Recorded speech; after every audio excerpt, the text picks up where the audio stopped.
Praise lord. మన ప్రభు అయిన యేసు క్రీస్తు నామములో కూడి వచ్చిన ప్రతి ఒక్కరికి వందనాలు తెలుపుకుంటూ, ఇది మన ప్రత్యేకంగా ఫాదర్స్ డే కనుక అందరికీ ఫాదర్స్ డే శుభాకాంక్షలు తెలుపుతూ, దేవుని యొక్క సన్నిధిలో జ్ఞాపకం చేసుకుంటే, ప్రత్యేకంగా తండ్రి యొక్క దినోత్సవంగా ఏర్పరచబడిన స్థితిని బట్టి నేను ఈ మాటలను చెప్పాలని ఆశ లేదు, కానీ చెప్పాలని ఉద్దేశం లేదు,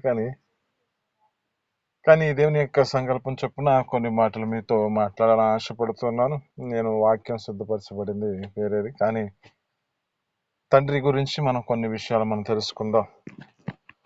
ఏమిటంటే, తండ్రి మన జీవితాలలో ఎలాంటి స్థితిలోనికి మన జీవితాలు ఉండాలంటే, ఆ తండ్రి ఏ విధమైన పోషణ, ఏ విధమైన భారాన్ని భరిస్తూ ఉన్నాడో మనకు కనపడుతున్న స్థితి కనబడుతుంది లోకానుసారంగా.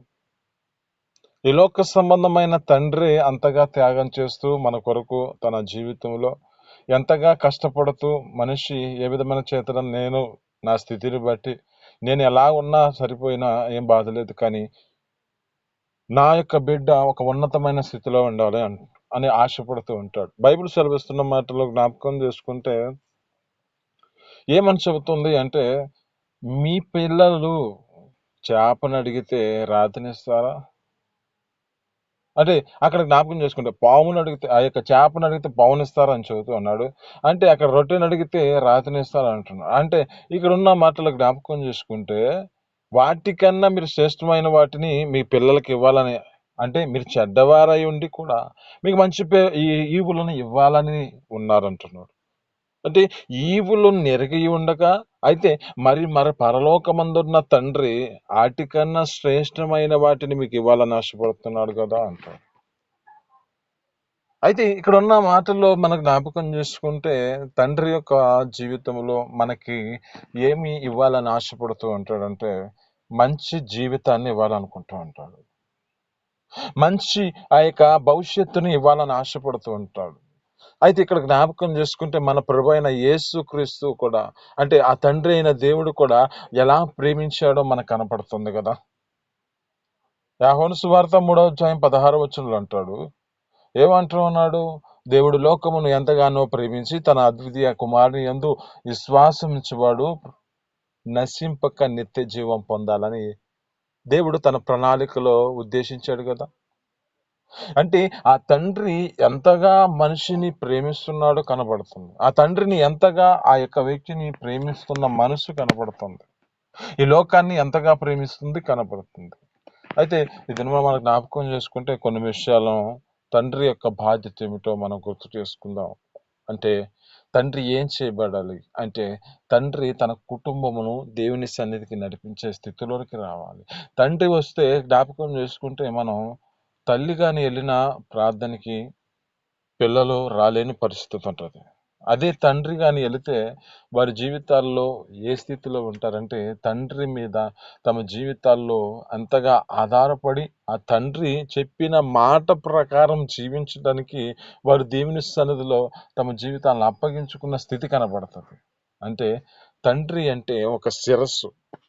ఈ తండ్రి శిరస్సుగా ఉన్నాడు కనుక, తండ్రి చెప్పిన ఆలోచనే, అంటే ఈ ఒక ఆలోచన కలిగిన వారు తండ్రి. అయితే ఈ తండ్రి చెప్పిన ఆలోచన ప్రకారం కలిగిన ప్రతి అవయవం పనిచేస్తుంది. కానీ ఇక్కడ జ్ఞాపకం చేసుకుంటే, తమ యొక్క తల్లులు ప్రార్థనకి వెళుతున్న స్థితిని బట్టి, కానీ తండ్రి మాత్రం వెళ్ళాడంటే, ఆ తండ్రి ఆ యొక్క ప్రదేశమునకు, ఆ దేవుని సన్నిధికి వచ్చాడంటే తన కుటుంబం మొత్తం నడిపించడానికి కారణమవుతుంది.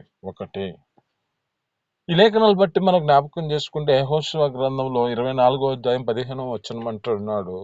ఏమంటున్నాడు అంటే, అక్కడ అంటున్న మాటలు, మీరు ఏ దేవతలను మీరు సేవిస్తారో నాకు తెలియదు, నేను నా ఇంటి వారు యెహోవాని సేవించదము అంటున్నాడు. అంటే ఇక్కడ అంటున్న మాట, ఈ యొక్క మాటలో ఎవరు బాధ్యత వహిస్తున్నది అంటే, యెహోషువ తన కుటుంబాన్ని దేవుని సన్నిధికి తీసుకొస్తున్నట్టుగా కనబడుతుంది. మేము దేవుని సన్నిధిని మేము సేవిస్తాం, ఎవరిని కాదు. ఆ దేవుని యొక్క సన్నిధినే మేము సేవిస్తాం అని చెప్పి ఒక మాట చెబుతూ ఉన్నాడు. అంటే ఇక్కడ కలిగి ఉన్న స్థితిని గుర్తు చేసుకుంటే తండ్రి ఏం చేయబడాలంటే ఆ దేవుని సన్నిధిలో తన కుటుంబాన్ని సేవించే విధంగా ఆ తండ్రి ఆ యొక్క దేవుని ఎదుటకు తీసుకొచ్చే స్థితిలోనికి నడిపించబడాలి. 2 ఏం చేయబడాలి అంటే 2 ప్రార్థనా స్థితిని కలిగిన వాడిగా మార్చబడాలి తండ్రి. మనకు తెలిసిన మాటలే యోబు గ్రంథంలో 1వ అధ్యాయం 5వ వచనంలో ఉంటున్న మాట ఏమిటంటే అక్కడ అంటున్నాడు, ఏమంటున్నాడంటే వారు ప్రతి అరుణోదయము తన కుమారుల కొరకు ఆయన బలర్పిస్తున్నాడు. ఏబు భక్తుడు జ్ఞాపకం చేసుకుంటే ఆ ఏబు యొక్క భక్తుడు యొక్క జీవితం ఎలాంటి స్థితిలో కలిగిన వాడు అంటే యథార్థవంతుడు, నీతిమంతుడు, దేవుని యందు భయభక్తులతో కలిగి చెడుతనంను ఆశ్రయించుకున్నవాడుగా నడిపించబడుతూ అక్కడ ఒక ఉన్నతమైన స్థితిలో ఉన్నవాడు. ఆయన ఉన్నతమైన స్థితిలో ఉన్నా కానీ ఆ దేవుని సన్నిధిలో ప్రతి అరుణోదయం తన కుమారుల కొరకు ప్రార్థించేవాడుగా, బలి అర్పించేవాడుగా మార్చబడ్డాడు. 2 ఏం చేయబడాలంటే తండ్రి తన యొక్క కుమారుల కొరకు ప్రార్థించేవాడుగా మార్చబడాలి. తమకు కలిగిన వారి కొరకు, ఆ బిడ్డల కొరకు ప్రార్థించేవాడుగా కనపడాలి. అంటే ఏబు భక్తుని యొక్క జీవితంలో ఎలాంటి స్థితిలో తన దేవుని సన్నిధిలో అలాంటి స్థితి కలిగి ఉన్న స్థితి. అంటే మరి ప్రార్థన చేయకపోతే ఏమవుతుంది అంటే ఇక్కడ అంటున్నమాట, ఏబు భక్తుడి దగ్గర అంటున్నమాట దేవుణ్ణి దూషిస్తారేమో. అంటే ఆ దేవుని యొక్క సన్నిధిని విడిచిపెట్టి ఎక్కడికి వెళ్ళే పరిస్థితి వస్తుందేమో. ఆ లోకంలోనికి కలిసే పరిస్థితి, లోకంలో తమ జీవితాలు ఏ పరిస్థితికి వెళ్తున్నాయి అంటే లోకంలో ఉన్న యొక్క యవనస్తుల యొక్క జీవితాలు ఏ పరిస్థితిలో ఉంటున్నాయి. మత్తు పదార్థాలకి వారి జీవితాలను అప్పగించుకుంటున్న పరిస్థితి కనబడుతుంది కదా. ఈ లోకంలో ప్రతి దానికి తమ జీవితాల్లో వ్యసనానికి కారకుడుగా మార్చబడుతున్న వారి యొక్క జీవితాల్లో ఇప్పుడు ఎక్కువగా వార్తలను మనం చూస్తున్న ప్రతిదీ జ్ఞాపకం చేసుకుంటే యవనస్తుడు యవనస్తుడు యవనస్తుడు అని చెబుతున్న పరిస్థితి. తెలియని జీవితంలో ఏదో స్థితిని బట్టి, ఏదో ప్రేమ, ఏదో కోరిక పరిస్థితులు బట్టి ఆ ప్రేమ చేత నింపబడి వివాహం చేసుకొని మరలా తమ జీవితాలు ఏ పరిస్థితికి వస్తున్నాయి అంటే అక్రమమైన సంబంధం. ఆ పరిస్థితిని బట్టి ఇప్పుడు కలిగిన బిడ్డలను ఏ పరిస్థితికి తీసుకొస్తున్నారంటే చంపే పరిస్థితికి తీసుకొస్తున్నారు. కానీ ఇక్కడ ఈ లేఖనాలు బట్టి మనం నేర్చుకుంటున్న పాఠం ఏమిటంటే తన తండ్రి ఏ విధమైన స్థితిలో ఉన్నాడంటే ప్రార్థన జీవితాన్ని కలిగి ఉన్న వ్యక్తిగా కనబడుతున్నాడు. ప్రార్థన అనుభవంతో ఆ యొక్క ఆ లేఖనాలు బట్టి చదువుతున్న మాటల్లో నాకు జ్ఞాపకం చేసుకుంటే బైబిల్లో సెలవిస్తున్న మాట విలాప వాక్యములలో 2వ అధ్యాయము 21వ వచనం అనుకుంటా. ఎవరైనా బైబిల్ ఉంటే త్వరగా చదవండి.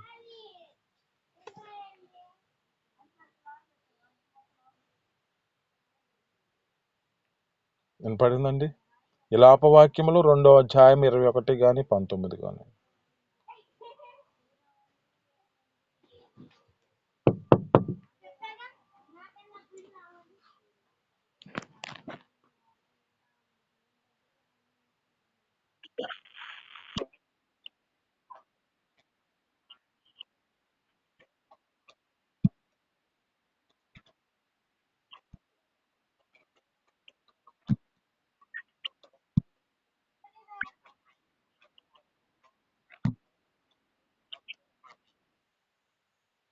చాలండి. ఇక్కడ ఉన్న మాటలు జ్ఞాపకం అంటే ఇక్కడ అంటున్న మాటలు రేజామున వారి కొరకు మొరపెట్టే విధంగా మార్చబడాలి. వాళ్ళ ప్రాణం కొరకు మనం ప్రార్థించేవారుగా మార్చబడాలి. వారి యొక్క జీవితాలలో వారి యొక్క సన్నిధిలో మనం దేవుని సన్నిధిలోకి వచ్చిన మన జీవితాలను బట్టి తల్లిదండ్రుల యొక్క క్షేమము కొరకు, ఆ యొక్క కుమారుల యొక్క క్షేమం కొరకు, ఆ బిడ్డల కొరకు క్షేమం కొరకు, వారి ప్రాణమును గురించి వారి యొక్క స్థితిని బట్టి ఆ దేవుని సన్నిధిలో ఏం చేయబడాలంటే ప్రార్థించేవారుగా కావాలి. ఆ ప్రార్థన జీవితాన్ని కలిగి ఉన్న స్థితిని బట్టి ఆ దేవుని సన్నిధిలో బిడ్డల కొరకు ప్రార్థన చేసేవారుగా మార్చబడాలి. ఆ దేవుని సన్నిధిలో ఇక్కడ జ్ఞాపకం చేసుకుంటే రేయి మొదటి జామున వారి కొరకు పసి బిడ్డల ప్రాణం కొరకు ప్రార్థన చేయాలి. ఇప్పుడు ఉంటున్న మాటలో జ్ఞాపకం చేసుకుంటే ఇప్పుడు ఏం చేయబడాలంటే ఇప్పుడున్న స్థితిని బట్టి వారు వెళుతున్న ఆ యొక్క చదువుకుంటూ వెళ్తున్న స్థితిని బట్టి ప్రతి అరుణోదయం వారి కొరకు వారి మీద చేతులు పెట్టి ప్రార్థన చేయటం వారికి క్షేమం. మీ దగ్గర ఉన్నంత వరకు మీ జీవితాలను బట్టి అలాంటి ప్రార్థన చేయటం చాలా క్షేమం. ఇక్కడ ఈ యొక్క యోబు భక్తుడు చేసినది వేరు. ఆయన చేసిన స్థితి, ఆయనకు ఉన్నతమైన స్థితిలో ఉన్నాడు కనుక బలి అర్పించాడు వారి కొరకు. అయితే నువ్వేం చేయబడాలంటే నీ బలి ఎలాంటిదంటే ప్రార్థన జీవితం కలిగి ఆ ప్రార్థనలో వారి కొరకు నువ్వు దేవుని సన్నిధిలో మొరపెట్టే స్థితిలోనికి రావాలి. మూడో అనుభవం ఏమిటంటే, ఒకటి, కుటుంబమును దేవుని సన్నిధికి నడిపించే విధంగా తండ్రి మార్చబడాలి. 2, ప్రార్థన జీవితాన్ని కలిగి వారి కుమారుల కొరకు, వారి పసిబిడ్డల కొరకు ప్రార్థించేవారిగా మార్చబడాలి. 3 ఏం చేయబడాలంటే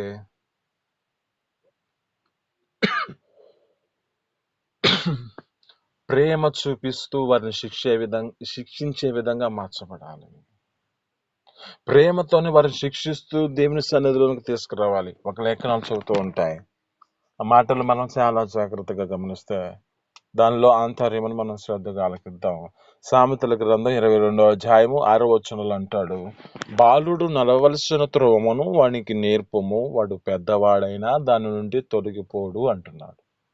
అంటే ఇప్పుడు ఈ మాటల్లో మనం జ్ఞాపకం చేసుకుంటే, బాలుడు నడవవలసిన త్రోవను వానికి నేర్పు అంటే, ఇక్కడున్న మాటలో వాడు చిన్నతనంలో ఏం చేస్తాడంటే సరైన నడవడికలో నడిపించబడలేని పరిస్థితి ఉంటుంది.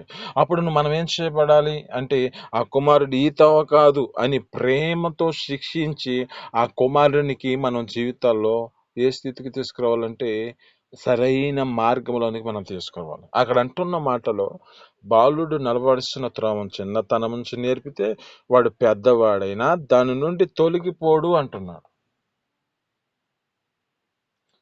అంటే ఈ యొక్క మాటల్లో జ్ఞాపకం చేసుకుంటే ఆ దేవుని సన్నిధిలోనికి వచ్చిన ఆ స్థితిలోనికి వచ్చిన వాడు, అంటే ఆ చిన్నతనం నుంచి మనం ఆ శిక్షణలో లేపితే, ఆ యొక్క నేర్పించబడితే ఆ శిక్షణ మన జీవితంలో ఏం చేస్తుందంటే తగిన సమయంలో తన యొక్క మార్గమును సిద్ధపరచుకొని దేవుని ఎదుట నడిపించబడతాడు. ఆ దేవుని ఎదుటికి వచ్చి తన జీవితంలో దేవుని యొక్క సన్నిధిలోనికి వచ్చిన స్థితిని బట్టి ఎలాంటి వాడిగా ఉంటాడంటే రానున్న దినములలో దేవుని కొరకు ఒక ప్రయోజకరమైన ఒక స్థితిలో నిలబడతాడు. అక్కడ అంటున్నమాట అదే కదా, నడవవలసిన త్రోవను నేర్పిస్తే వాడు పెద్దవాడైనా దాని నుండి తొలగిపోడు.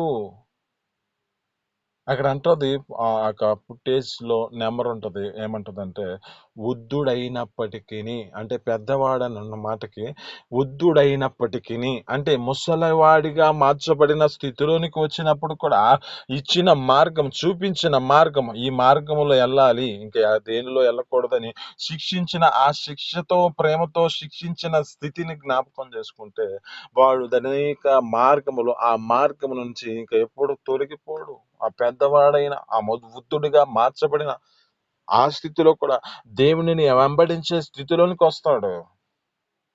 దేవుడు నీతో మాట్లాడుతున్న మాటలను బట్టి తండ్రి యొక్క బాధ్యతలో మూడవ బాధ్యత ఏమిటంటే ప్రేమతోనే శిక్షిస్తూ ఆ వ్యక్తిని నడిపించబడాలి. నాలుగవ మాట ఏమిటంటే మనము క్షమించే గుణం మనకు ఉండాలి. ఎంత కిరాతకమైన పరిస్థితికి వచ్చిన కుమారుడి యొక్క జీవితం ఎలాంటి పరిస్థితికి వస్తుందంటే కొన్ని స్థితిని బట్టి ఎక్కువ శాతం తండ్రి కాదు కానీ తల్లి ఎక్కువ శాతం అంటా ఉంటది. ఈ లోక వార్తలు మనం మాట్లాడకూడదు కానీ ఇక మాటను బట్టి జ్ఞాపకం చేసుకుంటే నీవెందుకు ఇలా పుట్టావురా, నువ్వు చదివితే బాగుండు, నువ్వెందుకు ఇలా నడిపించబడ్డావురా, నీవు ఈ విధమైన స్థితిలోకి వెళితే ఇక విధమైన స్థితిని బట్టి చదివితే బాగుండు అనే స్థితికి మాట్లాడుతున్న స్థితి వస్తుంది. ఎందుకంటే అతడు చేసే క్రియ తల్లికి అంతగా అసహ్య పుట్టిస్తే పరిస్థితి వస్తుంది. ఇక్కడ జ్ఞాపకం చేసుకుంటే ఇక్కడ తండ్రి కూడా ఏం చేస్తున్నాడంటే క్షమించే గుణం ఉంది తండ్రికి. ఇక క్షమించే గుణము తండ్రికి ఎలాంటి స్వభావం చేత నడిపించబడ్డ కుమారుడిని, ఆ కుమారుని యొక్క జీవితం దేవునికి వ్యతిరేకంగా మార్చబడిన దేవుడు ఆ యొక్క తండ్రి ప్రేమిస్తూనే ఉంటాడు. అలాగే ఈ ప్రేమ ఏ విధమైన ప్రేమ అంటే మన తండ్రి ఎలా ప్రేమిస్తున్నాడో, మన తండ్రి ఈ లోక ప్రేమ ఎలాగ ప్రేమిస్తున్నాడో అలాగే మన ప్రభువైన యేసు క్రీస్తు మన కొరకు కూడా తను ప్రేమించిన వారుగా మనల్ని ప్రేమించి ఏ స్థితిలో ఉన్న వారమో, మన జీవితాలు ఎంత ఘోరమైన పాప దుష్టత్వములో మనం నడిపించబడుతున్న స్థితిలో నుంచి దేవుడు ప్రత్యేకముగా ఏర్పరచుకొని నడిపించుకుంటున్నాడు కదా. మన జీవితాల్లో జ్ఞాపకం చేసుకుంటే, మన యొక్క స్థితిని గుర్తు చేసుకుంటే, పూర్వపు స్థితి ఎలాంటిది, పూర్వ జీవితం ఎలాంటి స్థితిలో ఉన్న మన జ్ఞాపకం చేసుకుంటే ఒక వ్యక్తిని గుర్తు చేస్తున్నా. అపోస్తలుడైన పౌలు గారి జీవితం అంటున్నాడు. ఏమంటున్నాడు? అతని జీవితం ఎలాంటిది? ఒక ఘోరమైన స్థితిని బట్టి నడిపించబడుతున్న వ్యక్తి అంటాడు. పూర్వం నేను దోషకుడుని, హింసకుడును, హానికరుడైన నన్ను తన పరిచర్య కొరకై నమ్మకమైన వానిగా ఎంచుకొని నన్ను నడిపించిన దాన్ని బట్టి ప్రభువైన యేసు క్రీస్తునకు నేను కృతజ్ఞుడై ఉన్నానంటున్నాడు. మన పరలోకపు తండ్రి ఎలాగ మనల్ని క్షమిస్తున్నాడు, ఆ క్షమించే గుణం మన తండ్రికి మాత్రమే ఉంది. ఈ లోకంలో ఉన్న తండ్రి కూడా అలాగే క్షమిస్తున్నాడు. అలాగే పరలోకమందున్న తండ్రి కూడా మనల్ని క్షమిస్తూనే నడిపిస్తూనే ఉన్నాడు. ఎందుకు ఈ ప్రేమ? ఆ తండ్రి ప్రేమ మన జీవితాలలో ఏం చేయబడాలని ఆలోచన చేత నడిపించబడుతున్న స్థితి. అంటే మత్తయి సువార్త 5వ అధ్యాయంలో చివరి వచనాలు అంటాడు, మన పరలోకపు తండ్రి పరిపూర్ణుడు కనుక మీరును పరిపూర్ణులవ్వండి అంటున్నాడు. అంటే మన జీవితాలు కూడా పరిపూర్ణత చెందాలి. ఎలాంటి పరిపూర్ణత? జ్ఞాపకం చేసుకుంటే, శిక్షించే మనసు ఎందుకు కలిగింది? శిక్షణ ఎందుకు? జ్ఞాపకం చేసుకుంటే ప్రభువైన యేసుక్రీస్తు కూడా శిక్షను తన జీవితంలో శిక్ష పొందుకున్నవాడే ఉన్నాడు. ఎలా పొందుకున్నాడు? యెషయా గ్రంథం 53వ అధ్యాయం 10వ వచనంలో అంటాడు, యెహోవా అతనిని నలగగొట్టుట యెహోవాకి ఇష్టమాయను అంటున్నాడు. ఎందుకు ఇష్టమైంది? ఎందుకంటే ఒక మార్గాన్ని చూపిస్తున్నాడు. ఆ మార్గం ఎందుకు? ఈ మార్గం అంటే అనేక మందికి అది ఒక ఆశీర్వాదకరమైన స్థితిలోనికి తీసుకొచ్చే మార్గం అది. ఇప్పుడు మన తండ్రి కూడా మనల్ని ఏం చేస్తున్నాడంటే, లోక తండ్రి అయినా మనల్ని ఏం చేస్తాడంటే, ఒక పోలికగా అంటే ఒక ప్రత్యేకమైన వారిగా మనల్ని ఏర్పరచుకున్న స్థితిని బట్టి మనము కూడా ఒకళ్ళకి మాదిరికరంగా ఉండాలని తండ్రి ఆశపడుతూ ఉంటాడు. ఒక ఒక ప్రయోజకరమైన స్థితిలో ఉండి అనేక మందికి ఒక మాదిరికరమైన స్థితిలో ఉండాలని ఆశపడుతూ ఉంటాడు లోకమైన తండ్రి. అలాగే పరలోకమందున్న తండ్రి కూడా మనల్ని మన యొక్క ప్రత్యేకమైన స్థితిని బట్టి ఒక ఉన్నతమైన స్థితిలో ఉంచుకోవాలని ఆశ దేవునికి. అంతగా ప్రేమించాడో దేవుడు మనల్ని. ప్రేమించి మన జీవితాలలో ఉన్న పరిస్థితులను గుర్తు చేసుకుంటే ఎలాంటి స్థితిలో ఉన్నవారో మన జీవితాలు. ఎఫెసీయులకు రాసిన పత్రిక 4వ అధ్యాయం 22వ వచనంలో అంటాడు, మునుపటి ప్రవర్తన మన జీవితాలలో ఎంటాడింది, మోసకరమైన దురాశల చేత నింపబడిన మీ ప్రాచీన స్వభావం వదులుకొని మీ చిత్తావృత్తి యందు దేవుని పోలికగా సృష్టించబడిన నవీన స్వభావం ధరించుకోమన్నాడు. నీతి యథార్థ భయభక్తులు గలవారై ఆ నవీన స్వభావం ధరించుకోమంటున్నాడు కదా. ఈ నవీన స్వభావం ధరించుకునే అంటే క్రీస్తు పోలికగా మనం మార్చబడాలి. ఆ తండ్రి పోలికగా మనం మార్చబడే స్థితిలోనికి రావాలి. ఆ పరలోకమందున్న తండ్రికి ఏ కుమారుడైన ప్రభువైన యేసుక్రీస్తు ఎలాగా తన జీవితాన్ని ఏ స్థితిలోనికి తీసుకొచ్చుకున్నాడో అలాగే మన జీవితాల్లో కూడా దేవుని సన్నిధిలో లోబడే స్థితిలోనికి రావాలి. ఇక్కడ 4వ అనుభవం ఏమిటంటే క్షమించే గుణము. తండ్రికి క్షమించే గుణం ఒకటి ఉంది. ఏందంటే మనకు జ్ఞాపకం చేసుకుంటే లోకాసువార్తలు 15వ అధ్యాయంలో ఒక కుమారుడు కనబడుతూ ఉంటాడు. ఇక తండ్రికి 2 కుమారులు ఉన్నారు. ఒక కుమారుడు ఏం చేశాడు? తప్పిపోయిన కుమారుడు. అతను మన జీవితాన్ని జ్ఞాపకం చేసుకుంటే తనకు కావలసిన అంత ఆస్తిని కావాల్సి ఆ యొక్క వ్యక్తి అడుగుతూ ఉన్నాడు. వెళ్ళి తన జీవితంలో ఆలోచన కలిగి ఉన్నాడు. తన యొక్క సొంత ఆలోచన చేత నడిపించబడుతూ ఏ పరిస్థితికి వచ్చాడు అంటే, తన జీవితంలో అంతా వృధా చేసుకున్న పరిస్థితి. ఏ పరిస్థితికి వచ్చాడంటే కరువు పరిస్థితికి వచ్చాడు. ఆ కరువు పరిస్థితిలో ఎక్కడికి వెళ్ళాడంటే ఒక పందులు మేపడానికి ఒక పనివాడిగా మార్చబడిన స్థితి. తన ఆకలితో అలమటిస్తున్న పరిస్థితిలో పందులు తినే పొట్టుతో కడుపు నింపుకోవాలనే ఆశ చేత నింపబడిన పరిస్థితి. అప్పుడు తండ్రిని గుర్తు చేసుకుంటున్నాడు. నా యొక్క తండ్రి యొద్ద అనేకమైన పనివారు ఉన్నారే, నా తండ్రి యొద్ద సమృద్ధిగా అన్నమున్నది అని అతడు అప్పుడు గుర్తు చేసుకుంటున్నాడు. అప్పుడు గుర్తు చేసుకుని ఆ బుద్ధి వచ్చి, అయ్యా నేను నా తండ్రి యొద్దకి వెళ్దానని ఆలోచిస్తూ నా తండ్రి యొద్దకి వెళ్ళి, నేను అయ్యా నన్ను క్షమించయ్యా అని చెప్పి అనుకుంటూ అతడు వెళుతున్నాడు కదా, బయలుదేరుతున్న స్థితి. ఎప్పుడైతే అతడు వెళ్తున్న సమయంలో దూరంగా తన తండ్రి చూస్తున్నాడో, చూసి ఆ తండ్రి కుమారుని యొద్దకు పరిగెత్తుకుంటూ వస్తున్నాడే. ఈ ప్రేమ ఎలాంటి ప్రేమ! క్షమించే గుణం, క్షమించే మనసు మన తండ్రికి మాత్రమే ఉన్నది. మన పరలోకపు తండ్రికి మాత్రమే ఉన్నది. అలాగే ఈ లోకంలో ఉన్న తండ్రి కూడా అంతగా ప్రేమిస్తున్నాడు. దేవుని యొక్క సన్నిధిలో కొంచెం అలాంటి ప్రాంతాలు, దేవుని యొక్క దైవజనులు పాస్టర్ ఆనంద్ జయకుమార్ గారు పాడిన పాటలు, నా కన్న తల్లి కన్నా నన్నెంతో ఆదరించితివి, నా కన్న తండ్రి కన్నా భారము భరించితివి. అంటే కన్న తండ్రి ఏం చేస్తాడు? భారాన్ని భరిస్తాడు. ప్రతి విషయంలో తండ్రి ఏం చేస్తాడంటే నీ కొరకు ఒక భారం కలిగి నడిపించబడతాడు. ఎంత భారం అంటే లోకంలో మనిషి జీవితంలో చెమట కట్టి ఆ యొక్క రక్తాన్ని మార్చుకునే పరిస్థితికి ఆ కుమారుడు ఎందుకు, ఆ యొక్క తండ్రి ఎందుకు ఈ విధమైన స్థితిలోకి వచ్చాడంటే ఒక కుమారుడు ఒక ప్రయోజకుడిగా మార్చబడతాడని ఉద్దేశం. మరి ఈ లోకములో ఉన్న తండ్రి అంతగా ప్రేమిస్తే ఆ పరలోకమందున్న తండ్రి నిన్ను ఒక ఉన్నతమైన స్థితిలో నిలబెట్టుకోవాలని ఆశ చేస్తాయి కదా. ఒక మాట అంటున్నాడు, ప్రకటన గ్రంథం 3వ అధ్యాయం 21వ వచనంలో అంటాడు, నేను జయించాను, నా తండ్రి యొక్క సింహాసనము నేను కూర్చున్న ప్రకారం జయించిన ప్రతి వాణిని అక్కడ కూర్చున్న నిచ్చేదను అంటున్నాడు. అంటే ఒక ఉన్నతమైన స్థితిలోనికి తీసుకురావాలని దేవుని యొక్క ఉద్దేశం. ఆయన ఉద్దేశపూర్వకంగా మన జీవితాలు ఏం చేయబడాలంటే ప్రతి విషయంలో ఆ దేవుని తండ్రి మన ఏమి ఆశ కలిగి ఉన్నాడో ఆ తండ్రి చిత్తాన్ని మనం జరిగించే విధంగా మార్చబడాలి. తండ్రిగా అంతగా భారం కలిగి నడిపించబడుతున్న స్థితిలో జ్ఞాపకం చేసుకుంటే ఎంతగా కష్టపడి అంతగా తన జీవితాన్ని ప్రాణాన్ని పెట్టి తన యొక్క రక్తమును మన కొరకిచ్చి ఆయన చేసిన త్యాగాన్ని మనం మర్చిపోతే ఎలా? ఆయన ఎందుకు అలాంత బాధ చెందుతున్న పరిస్థితి ఎందుకు అంటే అక్కడ జ్ఞాపకం చేసుకుంటే లేఖనాలు సెలవిస్తున్న మాటలో మొదటి పేతురుకు రాసిన పత్రిక 2వ అధ్యాయం 1వ వచనం అంటాడు, క్రీస్తు మీ కొరకు బాధపడి తన అడుగు జలందరూ నడుచుకున్నట్లు మాదిరి ఉంచిపోయాను అంటున్నాడు. ఎందుకు మాదిరి ఉంచాడు? ఏ మాదిరి ఉంచాడు? అక్కడ జ్ఞాపకం చేసుకుంటే ఆయన పాపం చేయలేదు, ఆయన నోట కపటం లేదు, ఆయన దూషింపబడే బదులు దూషింపలేదు, తన్ను తీర్పు తీర్చు దేవునికి తను తాను అప్పగించుకున్నాడు.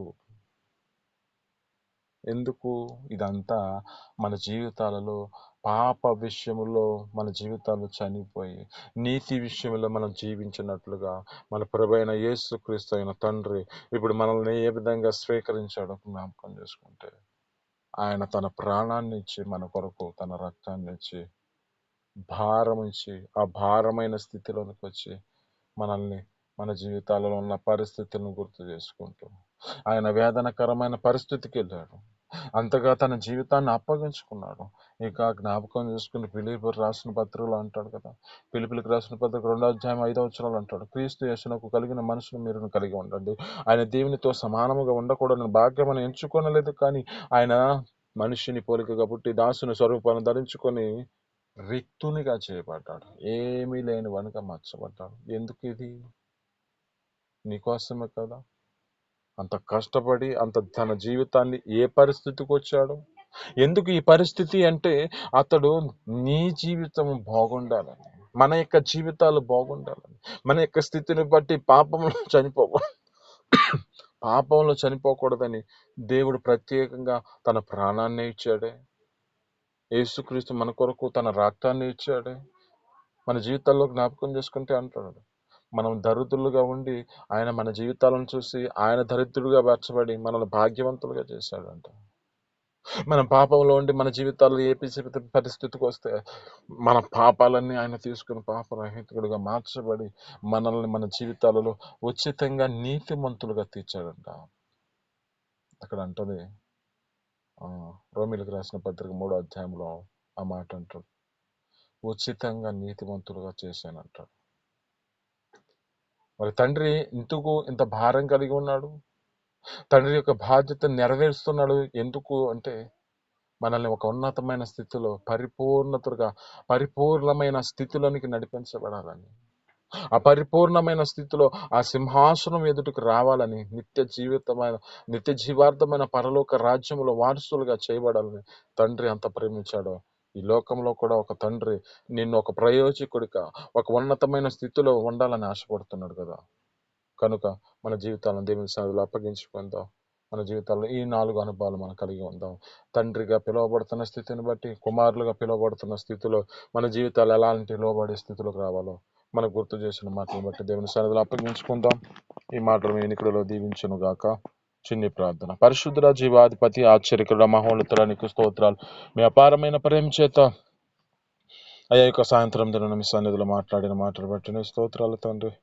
అయ్యా తండ్రిగా నా తన బాధ్యతలు నా తండ్రి ఏ విధమైన స్థితిలోకి రావాలో నా తండ్రి మీరు లేఖనాలు సెలవిచ్చినట్లుగా, యెహోషువ తన కుటుంబంతో మాట్లాడినట్లుగా, అయ్యా నేను నా ఇంటి వారి యెహోవాను సేవించమని, అయ్యా తండ్రి బాధ్యత తనకు తన కుటుంబం మొత్తము దేవుని సన్నిధికి రావాలని నడిపించబడుతున్న స్థితిని బట్టి కనబడుతున్న తండ్రి, అటు కృప మాకు అనుగ్రహించి మీ సన్నిధిలో నిలబెట్టుకోవడానికి స్తోత్రాలు తండ్రి. దేవాన తండ్రి అయా కుమారుల కొరకు, బిడ్డల కొరకు ప్రార్థించేవాడిగా ఉంటాడని తండ్రి కనబడుతుంది. అటు కృప మా జీవితాలు కూడా మీరు అనుగ్రహించి మా సన్నిధిలో నా తండ్రి అయా మేము ప్రార్థించేవారిగా ఉండే కృపను మాకు దయచేసి మీ సన్నిధిలో, అయా పసిపిల్ల ప్రాణం కొరకు ప్రార్థించమంటున్నాను. అటు కృప మాకు అనుగ్రహించి సన్నిధిలో నిలబెట్టుకుని మేము తెచ్చినట్లు సహాయం చేయండి. అలా నా తండ్రి ప్రేమతో శిక్షించి అయా మార్గాన్ని చూపించమంటున్నాం. అటు కృప అనుగ్రహించి మీ సన్నిధిలో నిలబెట్టుకోండి. అలాగే క్షమించే గుణం ఉండాలంటున్నాం. అటు కృప మాకు అనుగ్రహించి మీ సన్నిధిలో నిలబెట్టుకుంటూ, మీరు మా యొక్క జీవితాలలో ఎలాంటి క్షమించి మా జీవితాలను నడిపించారు, అలాగే మా జీవితాల్లో కూడా ఒక తండ్రిగా భావించబడుతున్న స్థితిని బట్టి మా కుమారులకు కూడా మేము క్షమించే గుణమును దయచేసినట్లుగా క్షమిస్తూ వారిని ఒక ఉన్నతమైన స్థితికి తీసుకొచ్చే కృపను మాకు దయచేయమని యేసు పరిశుద్ధ నామమున అడిగి పొందుకొని చేస్తున్నాం తండ్రి.